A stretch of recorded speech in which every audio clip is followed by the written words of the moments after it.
En Es Radio, La Noche de Cuesta, con Carlos Cuesta. Cuando el dolor es tan grande, las palabras no son nunca suficientes y por tanto solamente nos queda el compromiso y la acción. Y por eso el Estado en su conjunto, no solamente el Gobierno de España, el Estado en su conjunto no va a mirar a otro lado, va a seguir trabajando con respuestas a las preguntas, llegando hasta el final, con mejoras en todo lo que tengamos que mejorar y con un acompañamiento continuado a quienes han perdido a un ser querido. Claro. Miren, les leo algunas de las noticias de lo que Pedro Sánchez considera que es el acompañamiento permanente a las víctimas y el cuidado permanente de las infraestructuras. Miren, la trama Ábalos acordó llevar a España material ferroviario excedente de América Latina. Este debe ser el concepto que tienen ellos, por ejemplo, en el gobierno, de lo que es el mantenimiento. Segunda noticia, Adif hizo una gran reducción en mantenimiento durante la etapa de Pardo de Vera y durante toda la etapa en la que estuvo operando la trama Koldo. Correos intervenidos por la UCO muestran que el plan de reducción de costes, por ejemplo, en 2020, se elevó a 95 millones de euros. Venga, sigamos con las noticias que demuestran estas declaraciones de Pedro Sánchez. Puente amplió en 600.000 euros el contrato de la firma que avaló la soldadura rota de Adamuz. Esta debe ser la forma, Alejandro Entrampasaguas, bienvenido. Hola Carlos, buenas tardes. Que debe tener este gobierno de acompañar a las víctimas, porque el acompañamiento físico está claro que no, porque Pedro Sánchez no se presentó, es demasiado cobarde para presentarse. Óscar Puente tampoco se presentó, se dedicó a lanzar mentira tras mentira en el Pleno del Senado. El acompañamiento debe ser debe ser el de reducir el mantenimiento en cuantías equivalentes a 95 millones por año. Sí, y María Jesús Montero peleándose porque decía que Juanma Moreno, el presidente de Andalucía, había tenido más protagonismo que ella, ¿no? Yo creo cuenta bien esa escena, sí. Vamos a detallarla, porque, sí. O sea, que acuda como una especie de ministra suplente, porque la envían así, porque no podía ir Pedro Sánchez, y que acabe montando el lío padre allá, delante de las víctimas, porque es que tiene más protagonismo Juanma Moreno, y vienen unas elecciones. Sí, no, la verdad es que la escena era tremenda y además había otra escena también protagonizada por Montero en el momento en el que se daban la paz, como, pues en fin, debía de pensar que estaba en cualquier sitio menos en una iglesia, ¿no? En una misa intentó darle la mano a Feijóo, que no se dio ni cuenta, y la tía molesta, ¿no? De alguna manera diciendo que no le habían querido dar la mano. O sea, la escena fue lamentable, pero yo creo que... La mano no se la dieron, pero la nota la daba ella. No, sí. Ella se quejó también de que ella no hubiera podido estar con los reyes, no sé, o sea, era por todo. Y luego también yo creo que le molestó mucho... ¿Se quejó por no acercarse a las víctimas? ¿A eso no? Claro, no. Eso le molestó el que no se acercaran a ella, porque es verdad... tenían que ir las víctimas a ella. Los reyes se quedaron allí saludando a todas las víctimas, los demás se quedaron en su sitio y algunas víctimas se acercaron a Juanma Moreno. Claro, y eso les coció muchísimo el que a ella no se le acercaran. No, pero yo creo que sería también relevante explicar dónde estaba Sánchez, ¿no? Porque ayer Sánchez se liberó prácticamente la agenda, era el cumpleaños de Begoña Gómez, la penta imputada, y claro, que priorizara estar con su mujer. Una pregunta, ¿una penta imputada celebra 5 veces el cumpleaños? Pues sí. Porque a lo mejor eso explica la ausencia de Pedro Sánchez, ¿no? Sí, efectivamente, porque se liberó toda la agenda, ¿no? Y es bastante llamativo que no fuera, ¿no? Y además yo creo que es que en las declaraciones que le hemos escuchado antes va un poco en la línea de lo que dijo una de las representantes de las víctimas, que decía: queremos hechos, queremos conocer la verdad, no queremos imaginarnos la verdad, ¿no? De alguna manera les estaba tendiendo la mano diciendo: oye, no queremos que se nos traslade ningún relato, sino que se nos cuente la verdad de todos los hechos, es decir, que el gobierno, según las víctimas y según todos nosotros, no está diciendo la verdad. Cristina Losada, bienvenida. Hola, muy buenas noches. Cristina, hubo una escena cuando ya termina la parte más protocolaria y se empiezan a levantar, los reyes se levantan, las víctimas se levantan de sus sillas, cada una iba evidentemente donde quería, hasta ahí podríamos llegar, ni que esto fuera la Alemania oriental. Algunos se acercaron a Juanma Moreno, al presidente de la Junta de Andalucía, muchos se acercaban a los reyes y efectivamente nadie se acercaba. Pero no es que nadie se acercara a María Jesús Montero, es que María Jesús Montero, Luis Planas y Ángel Víctor Torres hicieron una formación de tortuga romana que les faltó sacar los escudos y estaban los tres juntos, apiñados hombro con hombro, que decías, como os apretéis más sale jugo. Que dices, pero ¿cómo se van a acercar las víctimas? Pero si se les veía que estaban temblando de miedo, precisamente por si se acercaba alguna víctima.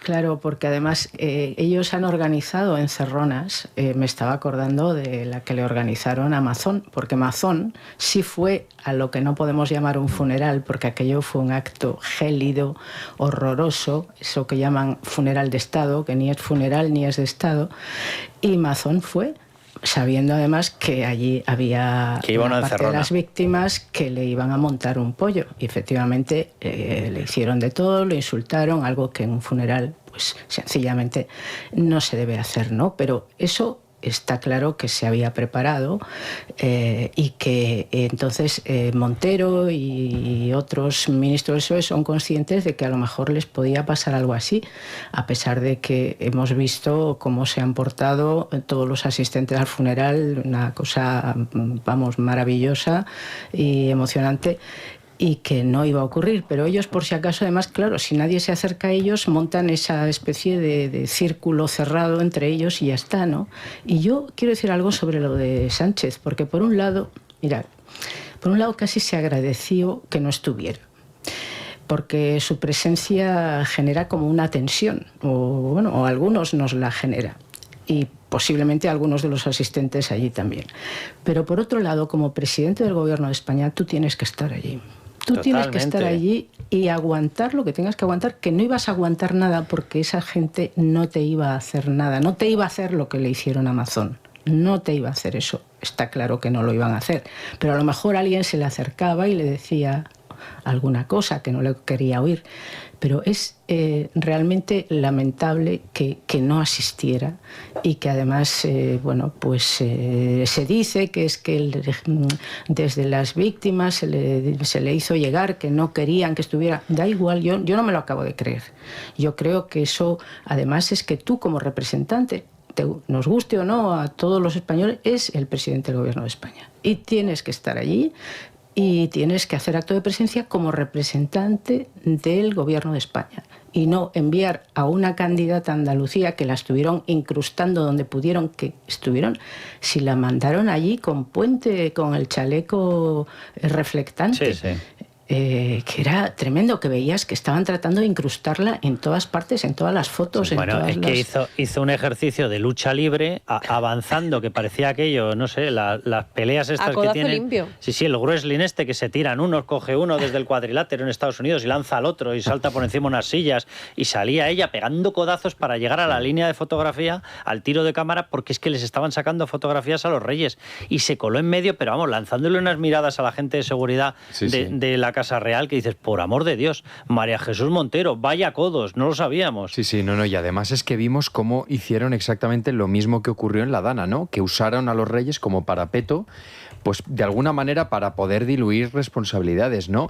Vimos en la Dana cómo se usó, cómo Sánchez mandó de manera permanente a Diana Morant, que iba a ser la candidata del Partido Socialista, y ahora vemos cómo Montero va simple y llanamente para promocionarse como candidata. Pero fíjate, además, con lo que estaba diciendo Cristina, que tiene toda la razón, vamos a ver, uno, tú tienes que estar, pero si evidentemente has llegado a la conclusión de que si vas a estar te van a increpar y te van a decir algo, por lo menos tendrás que hacer análisis de por qué. O sea, lo que no puede ocurrir es que tú seas tan cobarde de no acudir y mientras tengas a tu ministro dando explicaciones en el Senado diciendo que todo se ha hecho bien. O sea, puedes insultar más a las víctimas porque es impensable, ¿eh? Es impensable. Es decir, si tú consideras que no vas a ir para salvar tu pellejo, porque consideras que te pueden decir algo y te puede afectar políticamente, que era lo único que iba a ocurrir.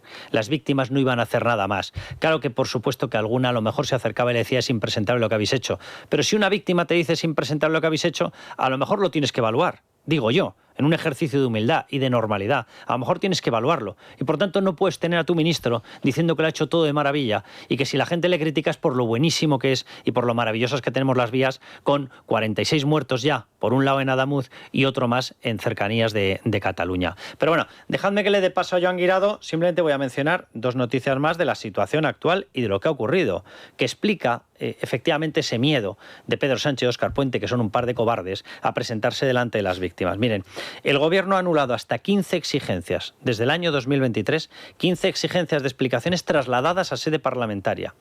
Iban todas o se centraban todas en accidentes ferroviarios, todas hablando de desperfectos en las vías.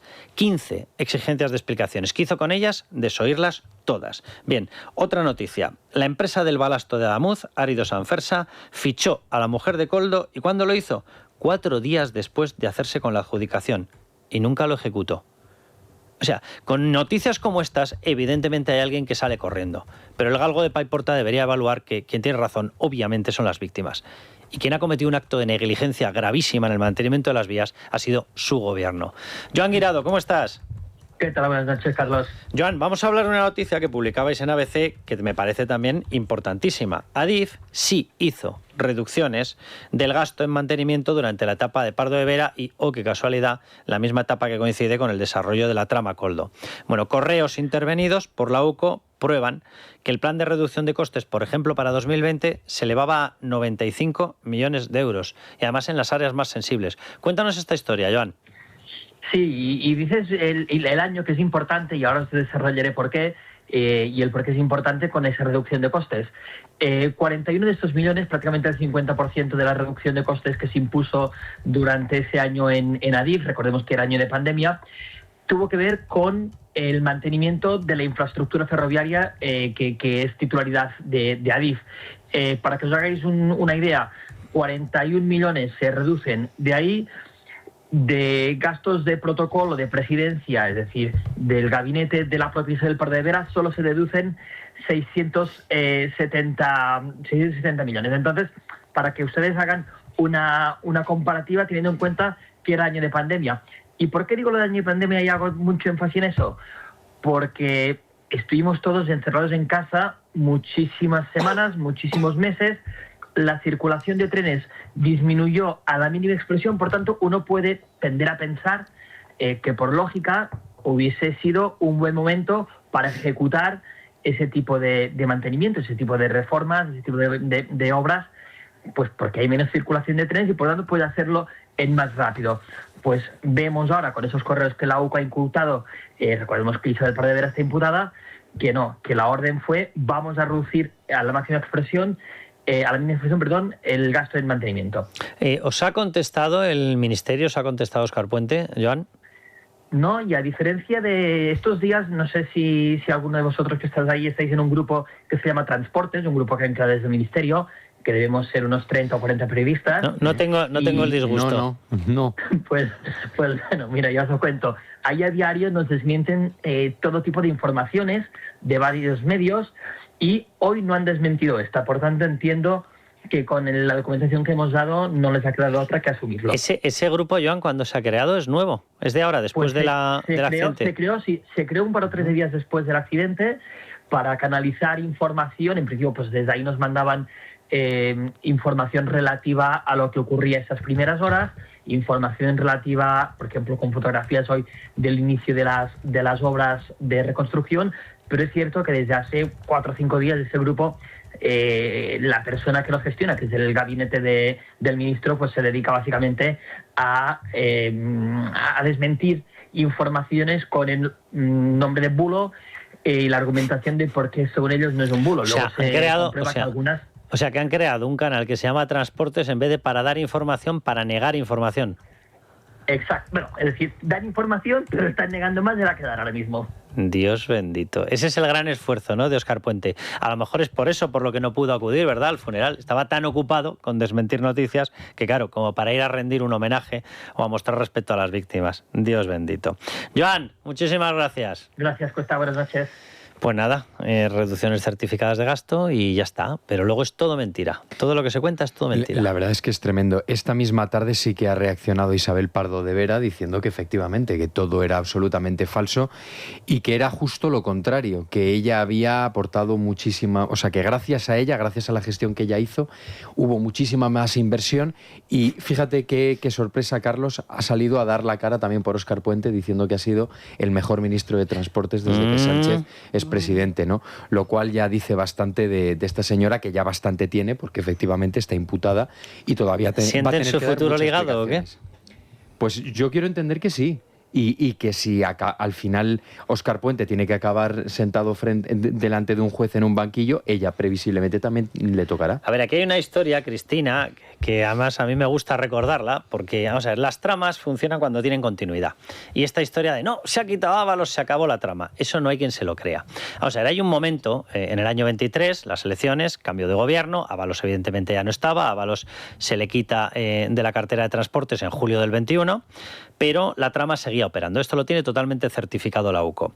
Y justo a partir de ahí, las elecciones fueron en julio, entre julio y septiembre, octubre del 23, empieza toda la renegociación de los cargos. ya se sabe que va a ser Óscar Puente, el nuevo ministro, y una persona llamada Koldo García Izaguirre interviene en una conversación con Santos Cerdán y le dice: Santos, para mantener las operativas y para mantener las operaciones necesitamos que 2 personas se mantengan en su cargo.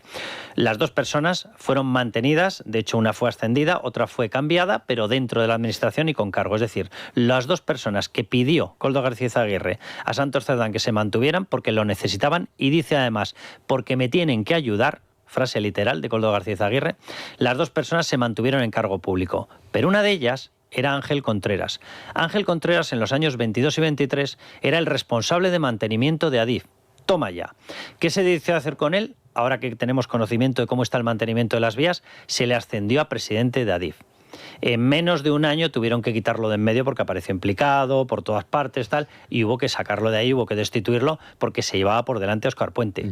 Pero la prueba de ligazón de Óscar Puente a los deseos de Santos Cerdán y de Koldo García Izaguirre quedó más que evidente. Cristina. Sí, no, es que es así, es que estas cosas no desaparecen porque desaparezca 1, 2 personas, o sea, es que son tramas muy incrustadas, se ve que esta lo estaba, ¿no? Y que por lo tanto, cuando, en fin, lo que sospechamos algunos, y es que esta trama no es una cosa personal de unos individuos, sino algo más, pues lógicamente cuando se intenta que haya ahí una continuidad, eso está claro.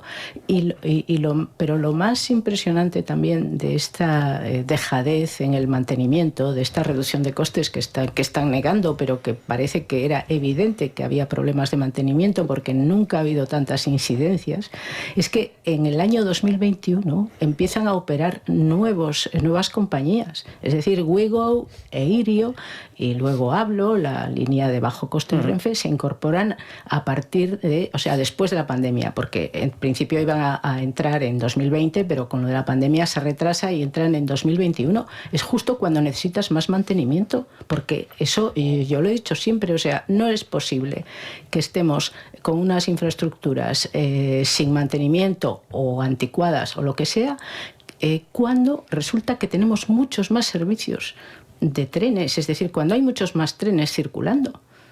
Eso es evidente. O sea, aquí parece claro que tenía que haberse aumentado muchísimo el presupuesto del mantenimiento y de la renovación. Es más, incluso el propio Puente lo llegó a reconocer el año pasado en una comparecencia en el Senado diciendo que bueno, que sí, que se iba a aprobar un plan de renovación. Mira, llegas tarde. De todas formas, muy tarde. Al hilo de la continuidad de las tramas, Carlos, déjame que diga una cosa, porque antes has mencionado una noticia que publica hoy The Objective, que es que la trama Ábalos acordó llevar a España material ferroviario excedente de América Latina a través de Bolivia. Esto se descubre a través de una conversación entre Koldo y Ábalos, una conversación que tiene lugar el 23 de noviembre de 2023, es decir, casi 2 años y medio después de que Ábalos y Koldo salieran del ministerio. Sí, es justo el mes, además, en el que cambia, si no me equivoco, de Raquel Sánchez a Óscar Puente. Sí, quiero decir que la trama continuaba, porque ¿qué pintaba ahí Ábalos enterándose de si trae material de un sitio o de otro? Pero si cuando supuestamente quitan o aparcan o mandan a un cuartito de al lado a José Luis Ábalos en julio del 21, el encargado de retomar los contactos y de intentar apartar a Víctor Aldama de cualquier ámbito fue Koldo García Izaguirre viajando a Caracas para verse con Delcy. Y nos dice, no, al quitar a Ábalos se acabó todo, no se acabó absolutamente nada. Esta trama es una trama del PSOE con Venezuela, de Venezuela con el PSOE. Se acabó la historia. ¿Con Ábalos? Pues con Ábalos. ¿Con Koldo? Pues con Koldo. ¿Con Santos Cerdán? Con Santos Cerdán. Y si tenían que liar a Óscar Puente, por supuestísimo. Sí. Hasta ahí vamos a andar con determinados remilgos. Danos un consejo sobre el reloj Durcal, que nos vamos a ir a publicidad acto seguido. Venga, Sandra. pues un consejo sobre todo para aquellos que cuiden a sus padres desde la distancia y que les preocupa que les pueda pasar algo. Las caídas, los despistes y las urgencias no avisan.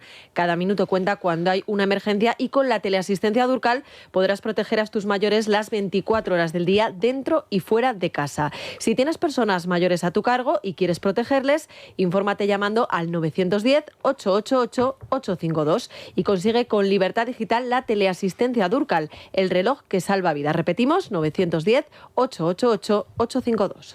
Se llama xenofobia. No tiene otro nombre.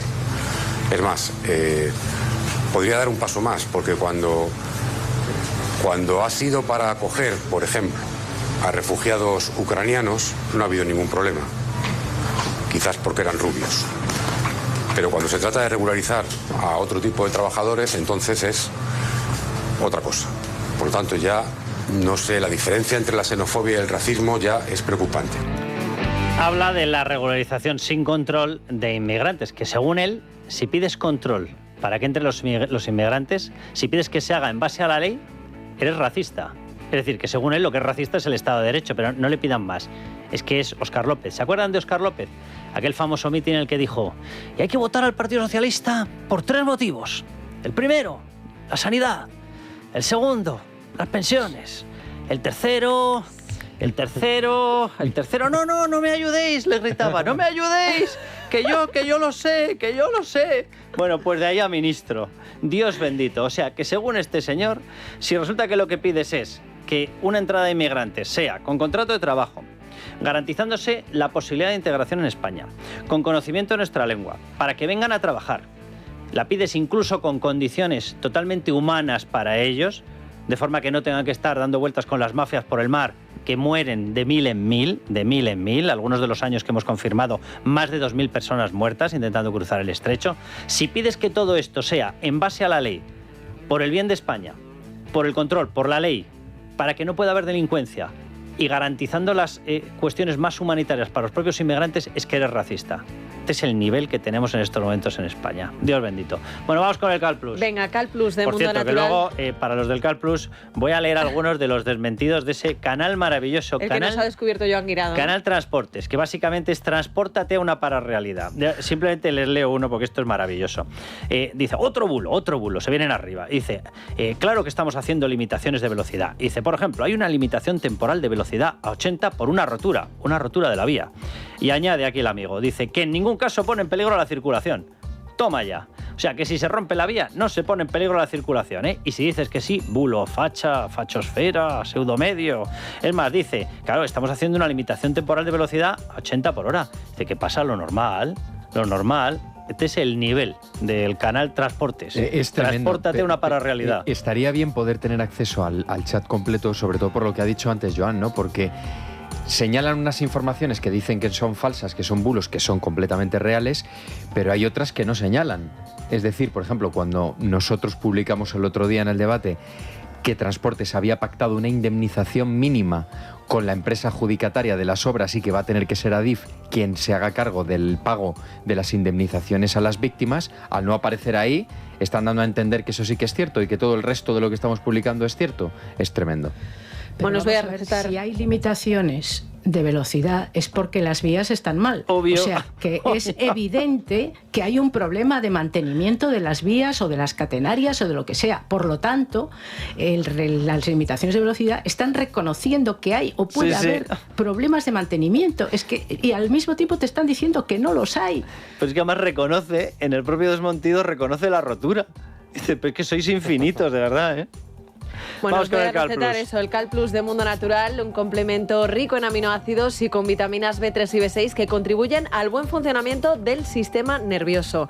Ya sabes, Cal Plus de Mundo Natural y gánale la batalla al estrés. Consulta a tu farmacéutico, dietista, en Parafarmacias del Corte Inglés y en parafarmaciamundonatural.es. Mundo Natural. Le voy a dar paso a Naya Pertusa, pero es que hay frases gloriosas. De pronto aquí se despereza el amigo y dice, bulos desde primera hora. Y ahí lo deja. Bulos desde primera hora. A las 8:50 de la mañana. Me acabo de levantar y ¿qué se me ha ocurrido decir? Bulos desde primera hora. Bueno, Naya Pertusa, vamos con los miembros del Club Libertad Digital. Gente mucho más maravillosa que todo esto. Buenas noches, Carlos. Terminamos la semana en Palma de Mallorca. Al menos figuradamente, ya nos gustaría estar allí, ¿verdad? Dedicamos el programa a Mercedes Codolà Bonet, que cumple hoy 58 años, y esperamos que lo celebre feliz. Y también le agradecemos casi 6 años de ayuda a esta casa, Es Radio, con su suscripción al Club de Libertad Digital. Y si algún oyente aún no tiene muy claro qué es eso del club y tiene curiosidad, le ofrezco un par de maneras de contacto. El teléfono 914094002 y el correo electrónico club@libertaddigital.com. Bueno, pues un abrazo enorme a Mercedes en Palma de Mallorca, 58 años, felicidades en tu cumpleaños, casi 6 años en el club, todo un placer y además, oye, maravilloso tener gente que nos escucha en todas partes, en Palma de Mallorca, por supuesto. Un abrazo a Mercedes y un abrazo a toda la gente, a todos los oyentes de Palma de Mallorca y a todos los miembros del Club Libertad Digital, por supuesto. Bueno, vamos a ir avanzando hacia las últimas declaraciones, las últimas aportaciones de pruebas que ha realizado Víctor Aldama. Por cierto, lo ha hecho en sede judicial, que esto le da un valor adicional, lógicamente, en sede de la Audiencia Nacional. El contexto era el caso hidrocarburos y ahí ha pringado, pero al 100%, a un señor llamado Ángel Víctor Torres, que sigue diciendo que él no tiene nada que ver, no tiene nada que ver. Ha hablado de que él tenía un interés especial en una cosa que se llaman los famosos depósitos fiscales, que consiguen que te baje la carga tributaria de una forma espectacular y por lo tanto consigues un margen de beneficio, un margen de negocio brutal. ¿En base a qué se hacía? En base al petróleo que se traía de Venezuela. Es decir, aquí había dos elementos clave: traemos petróleo de Venezuela, cosa que negociaba la trama, y una vez que tenemos un petróleo que no debería haber llegado, porque de hecho tenían prohibida su venta. Como narcodictadura, dentro de las sanciones que recibieron estaba la venta de ese petróleo a zonas, evidentemente, en las que puede controlar la legislación internacional. Claro, lógicamente se lo estaban vendiendo a Rusia, se lo estaban vendiendo a China, se lo vendían a Irán, se lo vendían a Cuba, o mejor dicho, tendríamos que cambiar el verbo por se lo regalaban a todos ellos. Pero en países normales no se tenía que vender. ¿Qué hacía esta gente? Lo rebotaba a través de República Dominicana. ¿Para qué? Para blanquearlo, venía ya con otro sello, como si viniera de República Dominicana, y así sorteaban esta historia. ¿Eso lo sabía el gobierno? Como para no saberlo, si era su trama la que lo estaba negociando. Bueno, pues en ese tránsito, en la entrada en España a través de depósitos fiscales, Víctor Aldama ha dicho que ahí estaba una persona llamada Ángel Víctor Torres. Y luego Miguel Ángel Pérez, que nos está escuchando ya. ¿Cómo estás, Miguel Ángel? ¿Qué tal, Carlos? Ha aludido a una noticia que sacaste tú, importantísima, que son los famosos cupos de petróleo de 250 millones. La historia y el contexto general es un sobre que, explícanos tú, Miguel Ángel, si definitivamente ya lo tiene la Fiscalía Anticorrupción o no lo tiene la Fiscalía Anticorrupción, que llevaría dentro distintos documentos, y uno serían unos cupos de 250 millones de dólares en petróleo para sobornar o para financiar, cada uno que lo llame como quiera, a los distintos partidos de la Internacional Socialista, por supuesto dentro de ella al Partido Socialista Obrero Español. Pues Carlos, a mí la información que me llega es que todavía no ha sido entregada a la Fiscalía Anticorrupción ni en la Audiencia Nacional el famoso sobre con los cupos de petróleo que, como bien decías, publicamos hace un año en Libertad Digital. El contenido efectivamente son esos cupos por valor de 250 millones de dólares de PDVSA, la empresa estatal venezolana, y se habría canalizado estos fondos desde Venezuela. El propio Aldama ya confirmaba, ¿no?, en sede judicial precisamente, pues que Delsi le entregó el famoso sobre, y esos cupos de petróleo habrían servido para financiar la Internacional Socialista, que precisamente es la que encumbró a Pedro Sánchez como presidente de la misma Internacional Socialista, y en esta canalización de fondos hubiera jugado un papel clave e imprescindible y fundamental el expresidente del gobierno, José Luis Rodríguez Zapatero, que habría utilizado cuentas bancarias de testaferros venezolanos en Rusia para canalizar estos fondos que fueron para presidir esa Internacional Socialista por parte de Pedro Sánchez. Yo creo que ya está la cuestión a punto de salir, es decir, llevamos con este tema, como decía, un año, todavía no se ha aportado, pero yo creo que podría hacerse pronto, y yo creo que puede ser ya un golpe definitivo para el Partido Socialista cuando el empresario Víctor Aldama presente el contenido de ese sobre ya ante la justicia. Miguel Ángel y Alejandro, os pregunto a los dos, que los dos tenéis información sobre esta materia. Se habla de que el sobre tendría algo más. Se habla de que el sobre podría tener alguna indicación financiera que aludiría directamente a José Luis Rodríguez Zapatero. Financiera, pues podrían ser números de cuentas, podrían ser indicaciones de cómo se tenían que hacer determinados pagos, y que habría un tercer elemento. Y se ha especulado sobre la posibilidad de que el tercer elemento fueran precisamente una especie de instrucciones firmadas, unas indicaciones de Delsi Rodríguez de cómo se tenían que hacer los pagos, donde debería aparecer, efectivamente, si es así, debería aparecer los pagos al Partido Socialista Obrero Español. Sí, es que la información que yo tengo es que, aparte de esos cupos de petróleo que ha explicado Miguel Ángel, también hay cuentas bancarias, hay transferencias bancarias, hay una serie de movimientos bancarios. De Zapatero. Pues según el portavoz de Víctor de Aldama, Ramón Bermejo, sí que figura José Luis Rodríguez Zapatero en todo esto, ¿no? Pero yo creo que aquí hay que poner sobre la mesa varias cuestiones. Para empezar, dejar bien claro que la Guardia Civil no tiene este sobre, que esto se dijo al principio y eso no fue así. De hecho, se registró la vivienda de un ex socio de Aldama. Fue a casa de Escolano y no estaba el sobre. ¿Y por qué figura esa fotografía en el sumario? Porque se encontró en los archivos de Escolano. La fotografía del sobre. ¿no? Efectivamente, pero ese sobre está fuera de España. O sea, es decir, en estos momentos no lo tiene la justicia, aunque Víctor de Aldama sí que... O sea, lo tiene a buen recaudo Víctor Aldama. Efectivamente, aunque sí que hay una predisposición para colaborar con la justicia. Y esto forma parte de la causa de hidrocarburos, que yo que he tenido acceso al sumario, yo sostengo que Víctor de Aldama, su aparición dentro de la causa de hidrocarburos es prácticamente circunstancial y no descarto que en breve se pueda archivar, porque el caso de hidrocarburos es algo que aparece de la noche a la mañana casualmente cuando Víctor de Aldama comienza a colaborar con la justicia y empieza a tirar de la manta. Yo tengo la misma información, recurren a Víctor Aldama porque Víctor Aldama tiene contactos con el gobierno y necesitan sacar adelante la licencia de Villafuel. Esa es la participación de Víctor Aldama, pero la trama no era suya. ¿Qué es lo que ocurre? Y cuidado, porque además aquí Víctor Aldama lo ha dicho varias veces y es verdad, y tiene toda la pinta de que es verdad, que cuando se dan cuenta de que hay un desencuentro muy fuerte con Víctor Aldama, la forma de apretarle las tuercas a Víctor Aldama es literalmente buscar un caso donde culparle a él y meterlo en prisión. O sea, cuidado con esta jugada, ¿eh? Miguel Ángel.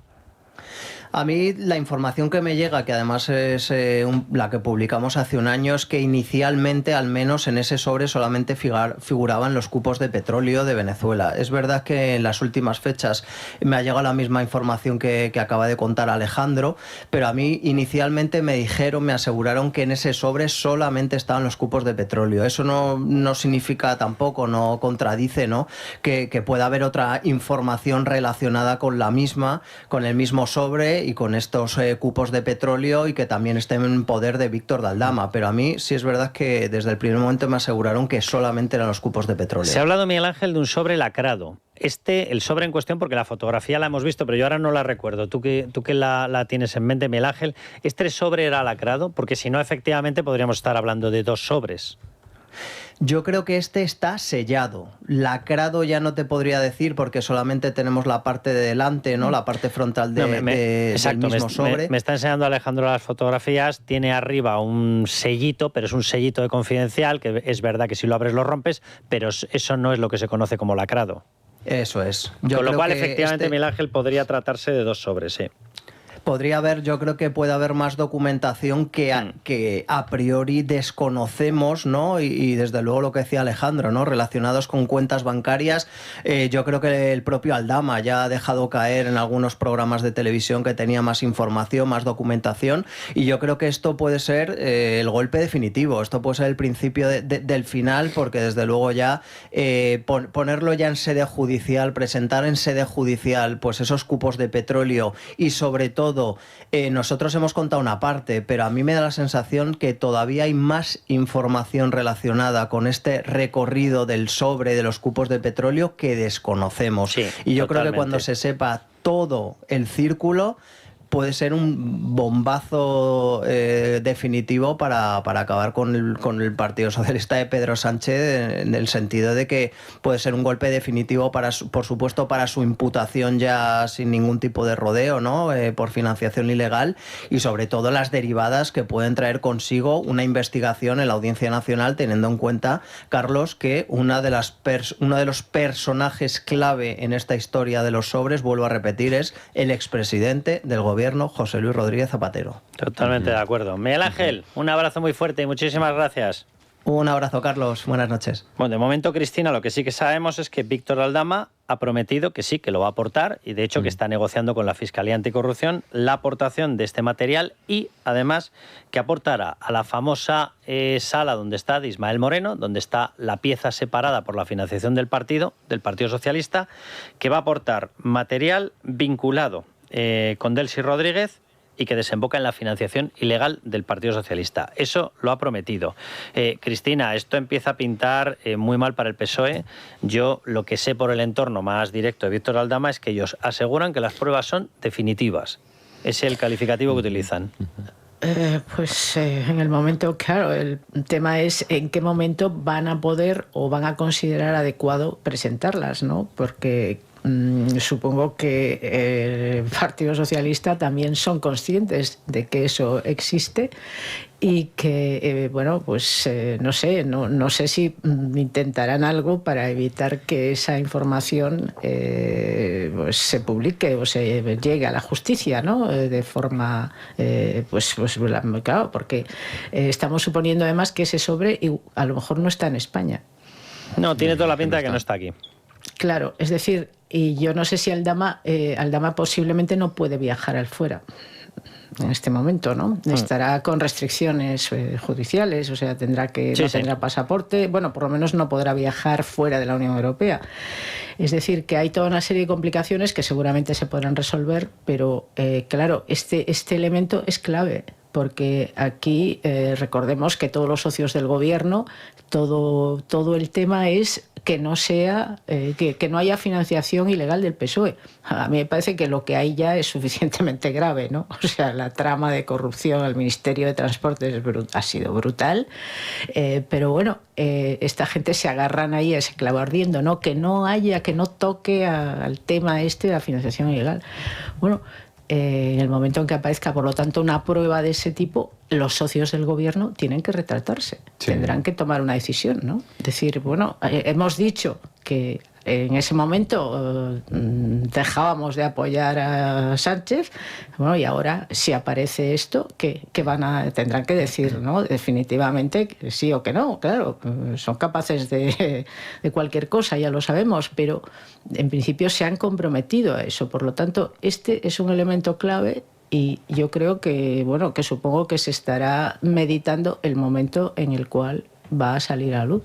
Sí, Aldama estará intentando negociar con la Fiscalía Anticorrupción y efectivamente lo entregará cuando le sea más favorable para él, ¿no? Para las causas penales que tiene. Yo no les he visto con dudas a Víctor de Aldama, con ninguna duda de la capacidad de traerlo. No les he visto con duda de eso. A mí la sensación que me ha dado, un poco al hilo de lo que hemos escuchado a Víctor de Aldama, es que le está esperando a que formalmente se le pida. O sea, es decir, él ya lo ha dicho formalmente en sede judicial y ahora perfectamente Ismael Moreno, que es el que está investigando la presunta financiación ilegal del Partido Socialista, puede solicitarle esta prueba.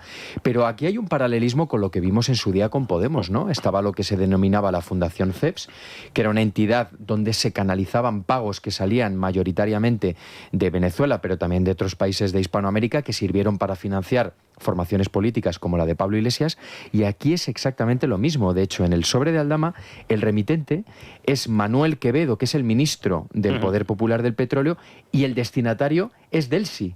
Por lo tanto, era una información que tenía que tener Delcy como la mano derecha de Nicolás Maduro. Por lo tanto, tiene todo el sentido del mundo que le estuviera trasladando un subordinado, en este caso a su jefa, a quien se estaba financiando a nivel internacional. Oye, antes de que nos vayamos a publicidad, te quiero preguntar por esta historia que habéis publicado en El Debate, que me parece ya, de verdad, de aurora boreal. El suegro de Sánchez mantuvo la titularidad del local donde se prostituían hombres y mujeres hasta 2022. 2022. Ahí el Partido Socialista ya estaba diciendo esto de pedimos la abolición de la prostitución. De hecho, un tal Pedro Sánchez estaba preparando ya las siguientes elecciones. Bueno, pues resulta que el suegro de Sánchez, digo yo que se enteraría Pedro Sánchez, ¿verdad?, mantenía la propiedad del local.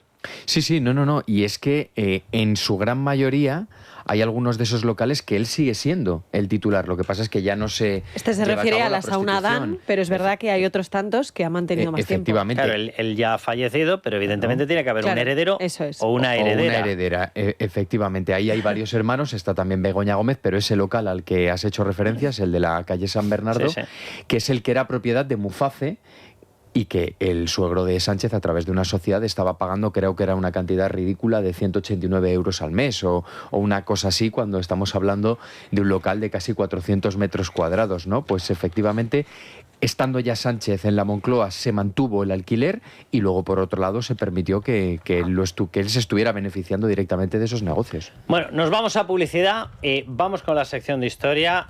Váyanse o pónganse en contexto, año 1926, vuelo del Plus Ultra, un tal Ramón Franco, y evidentemente porque era el hermano de Francisco Franco, este hecho parece que ha desaparecido de todas partes, nadie le quiere dar importancia. Bueno, pues aquel vuelo nos puso en cabeza de la tecnología aeronáutica, nos puso en cabeza de los vuelos transoceánicos, nos puso, o mejor dicho, puso al resto en jaque, que se tiraban de los pelos de envidia por lo que habíamos conseguido nosotros, por esta hazaña, por esta gesta, pero ahora hay que ocultarlo todo porque, claro, resulta que el piloto y comandante era Ramón Franco.